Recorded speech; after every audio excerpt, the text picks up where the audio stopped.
दस्तबंदी के साथ, बहुत जज्बाती ना होके, बहुत खामोशी के साथ एक साथ होके वोटों का जिहाद करो, क्योंकि हम सिर्फ वोटों का जिहाद कर सकते हैं और इस संघी सरकार को भगाने का काम कर सकते हैं। बहुत शर्म आती है जब मैंने आज ये सुना कि कुछ। नमस्कार। कहीं से एक चिंगारी ढूंढ लाओ दोस्तों, इस दिए में तेल से भीगी बाती तो है। दुष्यंत कुमार का यह शेर मैंने आपको क्यों सुनाया, यह आगे आपको समझ में आ जाएगा। बहरहाल बात उत्तर प्रदेश के फर्रुखाबाद की। फर्रुखाबाद वही जगह है जहां से 1957 में डॉक्टर राम मनोहर लोहिया चुनाव जीते थे। वह एक उपचुनाव था और डॉक्टर लोहिया 57,000 वोटों से जीत गए थे। वही लोहिया जो जाति तोड़ों की बात करते थे। उस फर्रुखाबाद में भी चुनाव है और वहां से बीजेपी के कैंडिडेट हैं मुकेश राजपूत, समाजवादी पार्टी के कैंडिडेट हैं नवल किशोर साक्य और बीएसपी के कैंडिडेट हैं क्रांति पांडे। जाहिर है चुनाव है तो चुनाव प्रचार होगा और चुनाव प्रचार की एक सभा में एक मैडम है, मोहतरमा है, नाम है मारिया आलम खान। इन्होंने कुछ कहा, जो कहा इन्होंने वह मैं आपको सुना चुका हूं इस वीडियो की शुरुआत में। इन मैडम को ऐसा कहना चाहिए था या नहीं कहना चाहिए था, ये आप मुझे बताएं। मैं आपको यह बताऊंगा कि यह मैडम कौन है।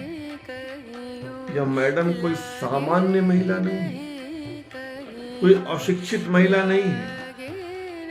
ये पढ़ी लिखी महिला है, पीजी है, पोस्ट ग्रेजुएट,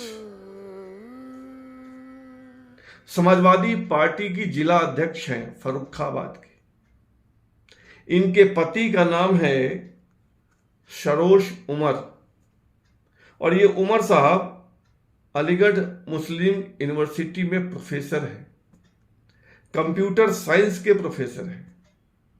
मारिया आलम खान जिस परिवार से आती हैं उस परिवार ने 4 VC दिए हैं। VC यानी वाइस चांसलर, विश्वविद्यालयों के कुलपति। और गहराई में जाइए तो यह डॉक्टर जाकिर हुसैन, भारत के राष्ट्रपति रहे डॉक्टर जाकिर हुसैन की परपोती लगती है। और इनका इतना ही परिचय नहीं है, ये सोशल वर्कर भी है, जेल बंदियों के बीच काम करती है, MA पास है और जामिया मिलिया यूनिवर्सिटी दिल्ली से MA पास है।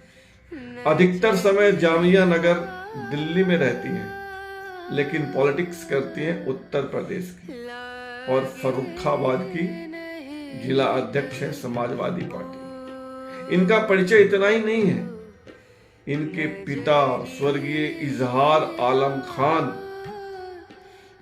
कायमगंज से MLA थे और इनका परिचय इतना ही नहीं। ये इस देश के मंत्री रहे और कांग्रेस के बड़े नेता सलमान खुर्शीद की भतीजी हैं, यानी भाई की बेटी। और इनके इस तरह के बोल हैं। ये इस चुनाव में वोट जिहाद की बात कर रहे हैं। करना चाहिए इनको। क्या यह अगर ऐसा बोलेंगी तो उसका रिएक्शन नहीं होगा? न्यूटन का 3rd लॉ है, हर एक क्रिया के बराबर और विपरीत प्रतिक्रिया होती है। तो क्या समाजवादी पार्टी सेल्फ गोल कर रही है? खुद से गोल कर लेना। कांग्रेस ने भी ऐसा किया जब राहुल गांधी के सैम अंकल ने विरासत कर की बात की। विरासत कर सुना होगा आप लोगों की बात। और अब मैडम मारिया आलम खान ने जो कहा है वह सेल्फ गोल की तरह ही है। पता नहीं इस देश की राजनीति को कैसा रोक लगा है कि हर चुनाव में मुसलमान, जिहाद, आरक्षण आ ही जाता है। पाकिस्तान भी आ जाता है और आज पाकिस्तान आ ही गया जब पाकिस्तान के पूर्व मंत्री फवाद चौधरी ने एक ट्वीट किया और उस ट्वीट में उन्होंने राहुल गांधी के वक्तव्य की प्रशंसा की, राहुल गांधी को क्रांतिकारी नेता बताया।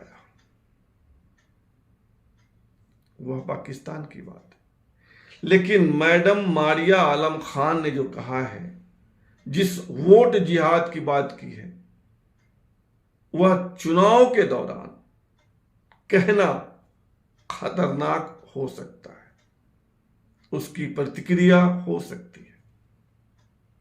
उनको ऐसा नहीं कहना चाहिए था। और लोगों की डिक्शनरी में एक शब्द और भर गया। अब तक लव जिहाद, लैंड जिहाद और अब वोट जिहाद। आप मुझे बताइए कि मारिया आलम खान के वक्तव्य का क्या असर होगा और क्या उनको ऐसा कहना चाहिए था या नहीं।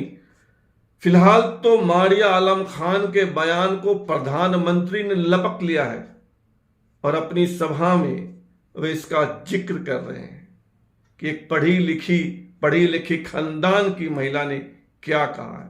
आप सुनिए प्रधानमंत्री क्या कह रहे हैं मारिया आलम खान के बयान पे। सुनिए, इसके बाद उनका ही टेप बजेगा प्रधानमंत्री का। इंडी गठबंधन की एक और रणनीति की पोल उसके ही नेता ने देश के सामने खोल दी है।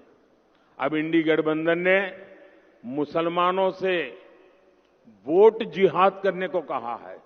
अब बताइए, हमने लव जिहाद सुना था, लैंड जिहाद सुना था और वोट जिहाद, और वो भी पढ़े लिखे मुसलमान के परिवार से बात आई है। सामान्य मदरसा से निकले हुए किसी बच्चे ने नहीं कहा है।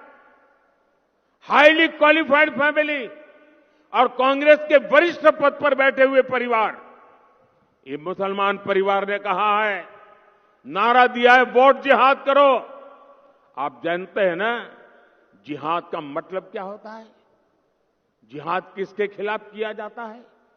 इंडी गठबंधन का साफ कहना है कि सारे मुसलमानों को एकजुट होकर वोट देना चाहिए। इंडी गठबंधन ने लोकतंत्र के उत्सव में वोट जिहाद की बात करके लोकतंत्र का भी अपमान किया है, संविधान का भी अपमान किया है। और कांग्रेस के एक ने भी नेता ने अभी तक इसका